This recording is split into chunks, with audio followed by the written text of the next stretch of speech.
4 फरवरी को एक 11 साल के बच्ची से सेकंड फ्लोर से एक महिला के ऊपर रंग गिर जाता है और वह दूसरे समुदाय से ताल्लुकात रखती थी, जिस वजह से वहाँ दंगा फसाद हो जाता है और कई लोग के मारपीट में हाथ पैर टूट जाते हैं और माथे में भी चोट आता है। यह मामला कुछ देर के बाद शांत हो जाता है, इसलिए कि जिस बच्ची की तरफ से रंग गिरा था उस परिवार वालों उस महिला से माफ़ी मांगे थे वगैरह वगैरह, लेकिन उस वक्त के लिए तो मामला थम जाता है। लेकिन 11 बजे के रात में एक उसका जिस घर से रंग गिराया गया था उस घर का एक बच्चा बाहर था और 11 बजे वह घर आया था रात में, और उस वक्त दूसरे समुदाय के लोग उस पर हमला करते हैं और उसको अधमरा कर देते हैं। पुलिस को खबर किया जाता है, पुलिस आती है, उसे हॉस्पिटल लेके जाती है, लेकिन दूसरा दिन ही उसका मौत हो जाता है। फिर यह केस एक तुर लेता है और वहाँ कई संगठन के लोग पहुँचते हैं और फिर वहाँ बहुत सारा तोड़ फोड़ होता है। और वहाँ का जो सीएम है, दिल्ली का सीएम है, वहाँ का जो सीएम है वह बहुत बड़ा एक्शन लेती है, फिर घर को ध्वस्त करती है। कहानी को पूरा सुनने के लिए वीडियो पर बने रहें। वहाँ तो नमस्कार, आप देख रहे हैं द रियल क्राइम और मैं आपके साथ रंजीत साहू। दिल्ली के उत्तम नगर के जे कॉलोनी में एक परिवार रहा करता था, जिस परिवार में एक व्यक्ति होता है जिसका नाम तरुण होता है। होली का त्यौहार था, 4 फरवरी का यह कहानी है। करीबन सुबह 10 बजे के वक्त एक घर में, तरुण के घर में एक बच्ची होती है और वह सेकेंड फ्लोर पे थी और गुब्बारे में रंग भर भर के जो भी नीचे राहगीर गुजरते उस पे वह गुब्बारा फेंका करती। लेकिन जाने अनजाने में मुस्लिम महिला गुजर रही थी वही रास्ते से और उस मुस्लिम महिला के ऊपर गिर जाता है बैलून और वह बैलून फूट जाता है और रंग का जो छींट था वह उसके कपड़े पर लग जाता है, जिस वजह से वह तो पहले बच्ची को डांटने लगती है और फिर हंगामा करने लगती है। उस पास में उसका घर होता है। जब उसके घर वाले जब यह हंगामा को सुनते हैं तो मुस्लिम महिला के घर वालों उसके साथ में आ जाते हैं और सभी लोग मिलके वहाँ हंगामा करने लगते हैं। इधर जिस घर पे से रंग गिराया गया था उस परिवार भी बाहर आता है और माफी मांगने लगता है, बोलता है कि हमारे घर की बच्ची है, ये नादान थी, इसको पता नहीं था कि किसके ऊपर रंग गिराना है किसके ऊपर नहीं गिराना है। और यह लोग माफी मांगने लगते हैं, लेकिन इतना ज्यादा उन लोग को गुस्सा आ जाता है कि हमारा जो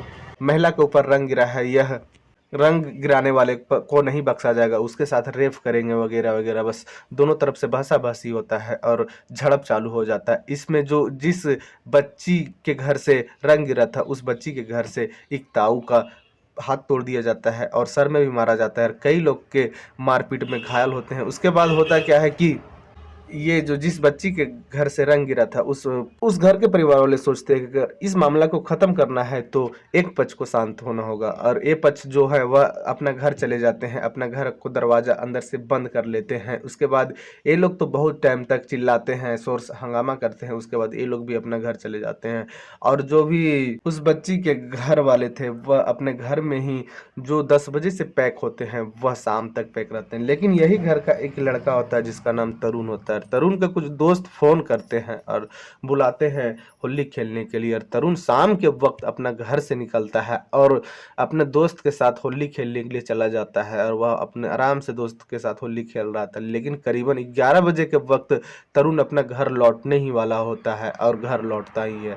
जैसे मोटरसाइकिल लगाता है करीबन 10-12 लोग उसके पीछे पहुंच जाते हैं। तरुण जैसे गाड़ी पर से उतरता है वैसे उसे मारने पीटने लगते हैं। तरुण को ये तक भी पता नहीं था कि मेरे साथ क्या हो रहा है। वह भी बोल रहा था कि क्यों मार रहे हो भाई, हमें तो छोड़ दो, हमें छोड़ दो। उसके घर वालों खिड़की से दरवाजा से देख रहे थे, उसके घर के दरवाजा बाहर से लॉक कर दिया गया था। कई अन्य लोग के भी दरवाजा जो था वह बाहर से लॉक कर दिया गया था ताकि लोग बाहर ना आ सके और इसके साथ तरुण के साथ पूरा मारपीट करे। और तरुण को डंडे से, रड से और बेल्ट से मारा जाता है। उसके बाद तरुण जमीन पे गिर जाता है। एक जो वही बीच में एक शख्स होता है वह एक भारी पत्थर लाता है, तरुण के सीने के ऊपर फेंक देता है, जिससे तरुण शांत हो जाता है, उसमें कोई हरकत नहीं बचता है। उसके बाद वो लोग को लगता है कि अब तो क्या हो गया, अब ये आदमी बचेगा कि नहीं। उसके बाद ये लोग भागने लगते हैं। फिर एक व्यक्ति उसी गली से गुजर रहा था, फिर यह चीज देखता है और तरुण के घर वाले तो देख ही रहे थे। तरुण के घर वाले फिर वह व्यक्ति से अपना घर का दरवाजा खुलवाते हैं बाहर से, और जब बाहर आते हैं तो देखते हैं कि वह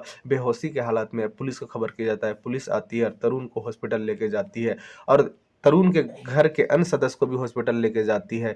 और जो छोटा छोटा चोट था इनके परिवार वालों को तो डॉक्टर एक आध घंटा में इन लोग का ट्रीटमेंट करवा के और भेज देता है। लेकिन तरुण अभी भी बेहोशी की हालत में था और तरुण का जो स्थिति था वह काफ़ी ज़्यादा गंभीर था और तरुण हॉस्पिटल में ही था और अगले दिन पता चलता है कि तरुण का मौत हो गया है। फिर यह मामला जो है वह तुर पकड़ती है, लोगों को जमावड़ा होता है, बजरंग दल वगैरह वगैरह आते हैं और जो भी घर वालों के तरफ से मार पिटाई हुआ था, जिस घर वालों का मुखिया का नाम नजामुद्दीन था, उस घर वालों के जो घर में जितने भी सामान था वह फेंकने लगते हैं। वहाँ पुलिस बल आते हैं और वहाँ मामला शांत करने की कोशिश कर रहे थे, लेकिन लोग इतना ज़्यादा इकट्ठा हो गए थे कि पुलिस को भी संभालना मुश्किल। तभी तक एक सीएम की तरफ से ऑर्डर आता है। सीएम जो भी रेखा गुप्ता है, उनको 4 तारीख को ही यह मैसेज दे दिया गया था कि हाँ, इस तरह के हमला हुआ है और एक बच्ची के द्वारा रंग गिराया गया था और उस दौरान मारपीट हुआ और उस बच्ची को रेप करने का भी धमकी मिला था। और जब उसका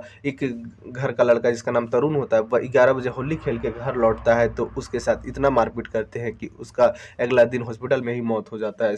जो सीएम रेखा गुप्ता है वह बोलती है कि इन जो भी आरोपी हैं उनको ऊपर कठोर से कठोर कार्रवाई होना चाहिए। और जब जांच होता है तो पता चलता है कि नजामुद्दीन के घर एक अवैध जमीन में बना हुआ है और वहां से फिर ऑर्डर निकलता है एनसीबी की तरफ से कि वह घर को तोड़ा जाएगा, उसे वहां बुलडोजर चलना चाहिए और वही होता है।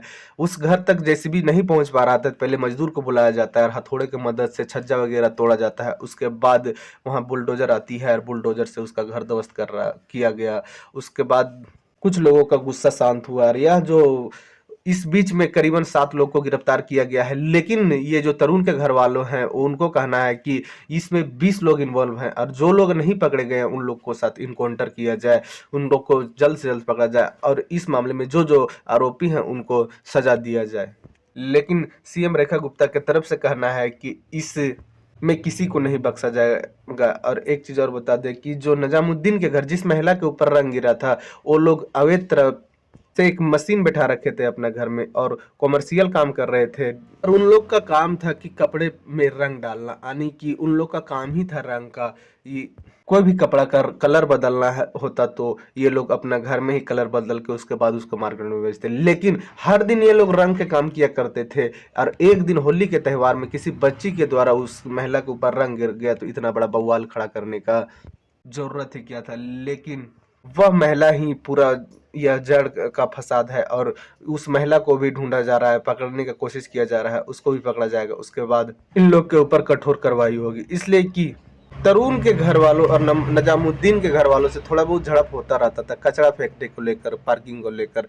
लेकिन यह उम्मीद नहीं था कि होली के त्यौहार पर उन लोग का मंसूबा ऐसा है और इतना बड़ा कांड हो जाएगा। तरुण एक हट्टा कट्टा 6 फुट का लड़का था और उन लोग को कहीं ना कहीं तरुण के ऊपर ही गुस्सा रहता था, इसलिए कि उतना बुलंद लड़का देखा नहीं जा रहा था उन लोग से और इसीलिए उन लोग तरुण को ही टारगेट करते हैं और जैसे ही मोटरसाइकिल से उतरता है वैसे ही उस पर वार करते हैं। आसपास के लोग बताते हैं कि तरुण के पास अगर 5 लोग आ जाते, अगर सामने से लड़ते तो तरुण वो पांचों लोग को पछाड़ देता, लेकिन पीछे से वार किया गया और कई लोग थे, 15-20 लोग थे, इस वजह से तरुण नहीं कुछ कर पाता है और उसको बुरी तरीके से पुलिस जो थी वह अब सबूत जुटा रही है, कुछ लोहे का रड वगैरह वगैरह, जिससे तरुण के ऊपर हमला किया गया था। और फिर वह सबूत होने के बाद फिर यह इस पे चार्जशीट तैयार होगा, इन आरोपियों के ऊपर आ रहा है मामला, कोर्ट जाएगा, उसके बाद कोर्ट का जज इन लोगों को क्या सजा देती है।